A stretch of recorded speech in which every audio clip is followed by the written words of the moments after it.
Hi friends, welcome to Bella Stitchery. I have been obsessed with vintage dress patterns and this kind of tissue papery junk journal embellishment opportunity. So I found some ideas that I would like to share with you just through kind of experimenting and seeing how this works with other supplies that I have and other tools that I use for general scrapbooking.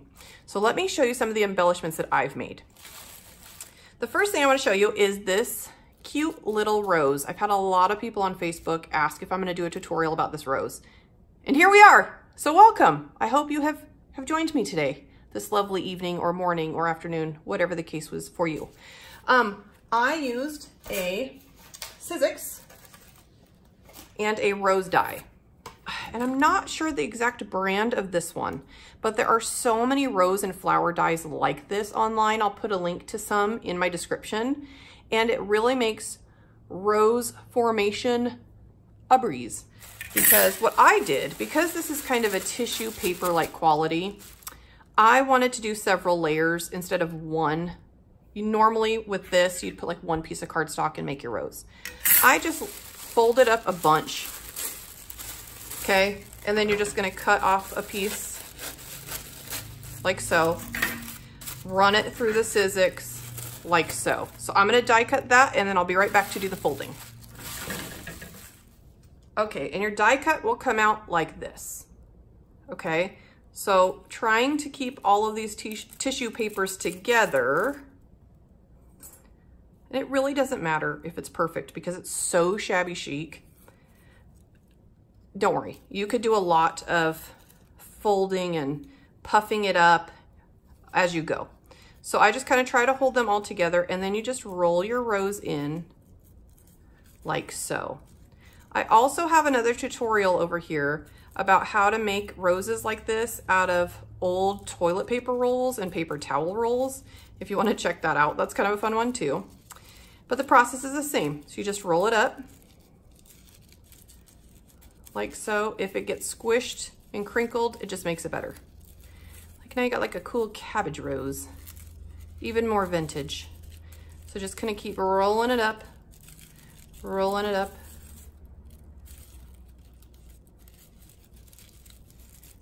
Okay, here.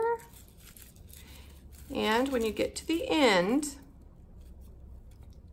the only tricky part with these is just trying to keep this a little bit together when you're working with multiple layers. But at the end here, you're just gonna roll it up and you're gonna add some glue.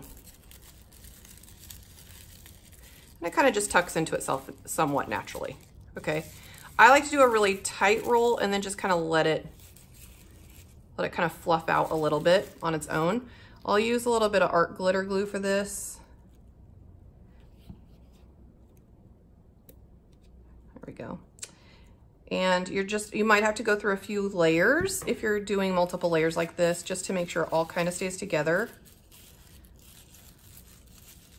But I like the kind of randomness that this does. And that's exactly how I made this. So you just kind of scrunch it, add a little bit more glue, scrunch it back down. You could use hot glue for this too, it would work. Just hot glue is so strong and this tissue paper is so light. I did hot glue for this one, but I almost feel like the strength of the glue might be a little much for this tissue paper, okay? So, but you could experiment if you have other kinds of glues too. I know people that love the art glitter glue. We all act as if that's the only glue in the world because it is such a game changer, but you know what? They're all good. Use some Elmer's, use a glue stick, and then you're just gonna fluff your rose. You can leave it like this with like a really tight center, or I'll show you on this one because it's already done. You can kind of let that spiral loosen out a little bit and add things like pearls in the middle. This one has a pearl in the middle too. I kind of like both. They just look a little different depending on how you want to do it. And then you could just place it on down your paper. Easy as that. But these roses are fun and they're so forgiving, and each one's gonna look a little bit different, but I do like the size of this one. I feel like I should get some different sized ones though too, because They're really fun. So there's a rose without a little center, but I just left a really tight swirl. Like I said, here's one made the exact same way with a pearl, and that was a sticker. I did add glue behind it too because I wasn't sure how well it would stick. And then I put that down.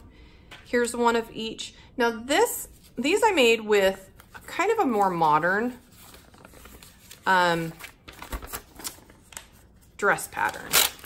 So, well, as you could tell from that sound, it's not quite the tissue paper like some. See how fine this is? This is almost more like a stiffer newspaper, which gave me a little bit more of a stiff flower.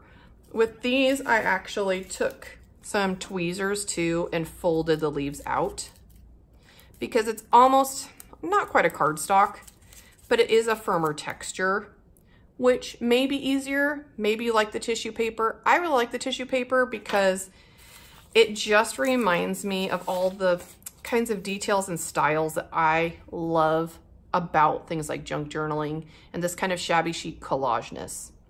So that's the first thing I wanted to show you. It's super easy.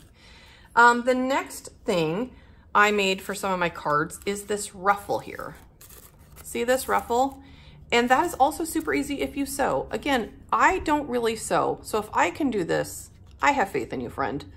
We can do this together. It is really quite easy, and even if your stitching is not perfect, thank goodness it is vintage. The more imperfect, the more adorable it is. So I found my calling, and it is to do collage style. So for that, what I did is I took some more pattern here, and you're just gonna cut a long section, however thick you want your ruffle to be. Then take a fiber of choice, a lace of choice, whatever is in your stash. Here's a little piece, trim, and you're just gonna line it up. What I did first is kind of accordion fold it, so it's kind of already crinkly. Again, not any kind of measured perfect way. I don't have the patience for measuring. So I just kind of did like the quick little basic origami 101 here, all the way down. And I liked making my ruffle a little bit thicker because I could always trim it shorter if I want to. But this gives me a nice choice for something larger like a canvas or a scrapbook layout if it's a nice big ruffle. Okay, so you do that and then you just kind of let it go. And then you're gonna put your trim up there, wherever you want your trim. And let me grab my sewing machine and I'll show you how I did that.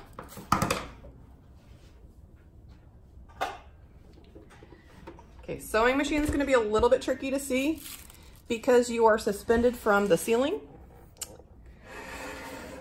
And that is about as professional as my video talents go. So I'm gonna take my trim here. And this is a fun thing. You could do a long chain of this ribbon and just cut it as you need it. That's what I did. I did actually a bunch of different trims just all in a row while I had my machine out. So you just kind of fold it up together, see, like that. And then you just are gonna stitch and fold it and crinkle it as it goes through its machine. So I will try to show you a bit. I like doing the zigzag stitch because you get to see it and it looks kind of cute. You could do a straight stitch. You could do a fancy thing. I haven't used most of the options on my machine because my machine terrifies me just about, actually a lot. I was gonna say it terrifies me a little, but it actually terrifies me a lot. I have a friend who's a seamstress, and whenever she comes over, I just kind of stare at her sewing so confidently. Okay, so I'm done with one of my chains. I'm just gonna add another one while it's in the machine. This is a great thing to do too, if, like me, you don't sew that often. Make a bunch of these chains all at once, and then you can just put it like in your embellishment stash and just cut it down as you need it, versus having to pull out the machine every time you want to make some. This is a great odds and ends kind of project. So here I did my little accordion fold for the next one. I'm just gonna add that to my row here. Okay.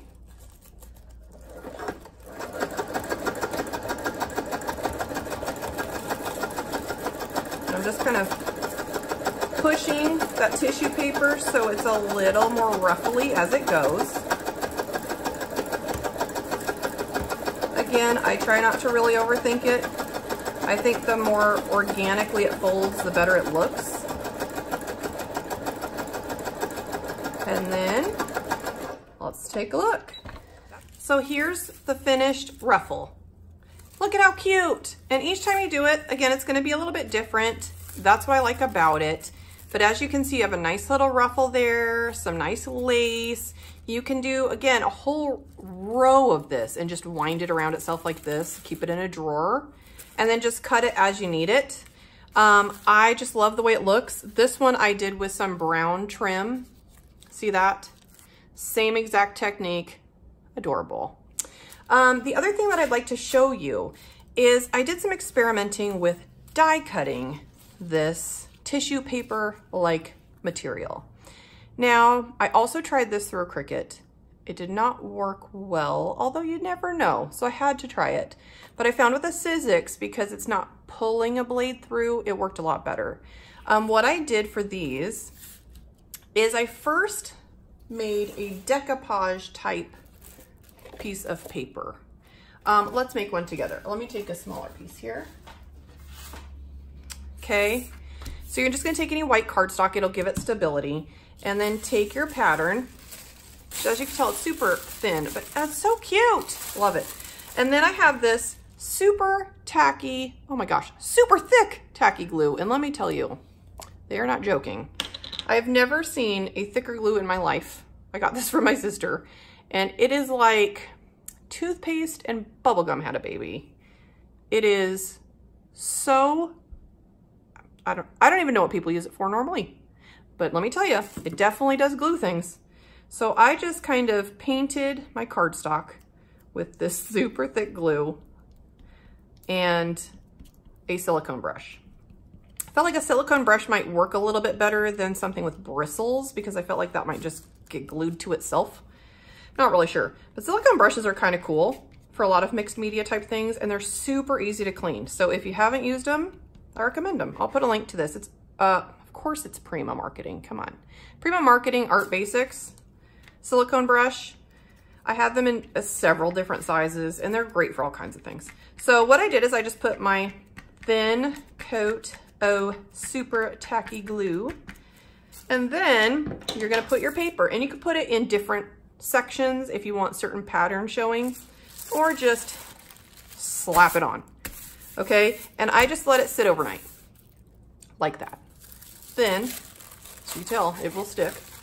You don't even need probably a lot of glue. You could even try this technique with like a glue stick, or one of those tape runners might also work because it's such a light paper. It'll stick pretty well with anything, I'm sure.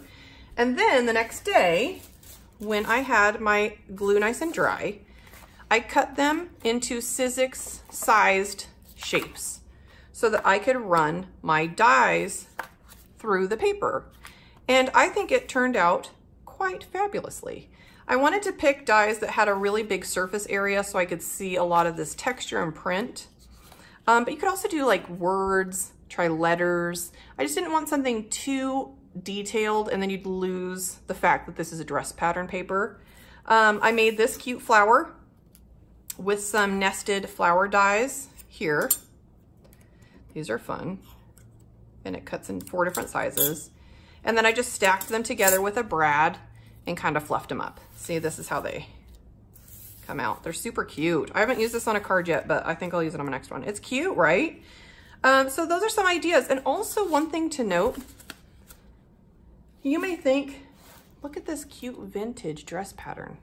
Oh, so vintage. She must have found this on eBay as like a high-end collectible. No, this that I've been using all night is from some random, I don't even know what era this would be.